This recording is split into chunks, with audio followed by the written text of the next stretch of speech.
ఏమైందమ్మా అసలు? ఒక 2 నిమిషాలు ప్లీజ్ ఏమైంది అసలు? ఏంటి? అంటే ఏమైంది? అబ్బాయిని ఎందుకు చంపారు? ఎవరు చంపారు? ఎట్లా చనిపోయాడు అబ్బాయి?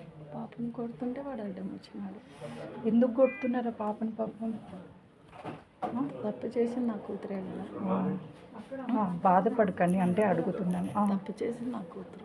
వాడు ఎవడో కూడా మనకు ముఖం తెలియదు. తప్పు చేసింది మన పాప అయినప్పుడు మనమే మందలిచ్చుకోవాలి మన పిల్ల. అవును. ఇప్పుడు పక్కన వాళ్ళని కొడితే, ఎవడో బిడ్డను కొడితే మనకు ఊరుకుంటారా? అవును. చెప్పండి. అవును. ఇప్పుడు మీ ముఖం నాకు తెలీదు, నేను ఎలా మీకు ఫోన్ చేస్తా? సరే, నా ఫోన్ ఉంది. ఒక్కసారన్నా మేము ఆ పిల్లోడితో కానీ ఎప్పుడైనా మాట్లాడినట్టు ఏమైనా ఉందా? ఎందుకు వచ్చాడు ఇంటికి అసలు అబ్బాయి? అదే తెలీదు. ఈమె మెసేజ్ పెట్టిందంట, ఇట్లా మా మమ్మీకి తెలిసింది.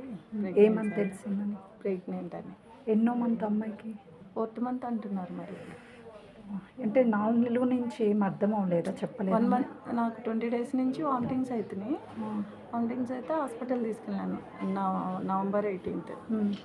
తీసుకుని వెళ్తే టైఫాయిడ్, యూరిన్ ఇన్ఫెక్షన్ అని చెప్పారు. ఫుల్గా జ్వరం వచ్చి రిపోర్ట్స్ ఉన్నాయి. సరేలే, వామిటింగ్స్ తగ్గట్లేదు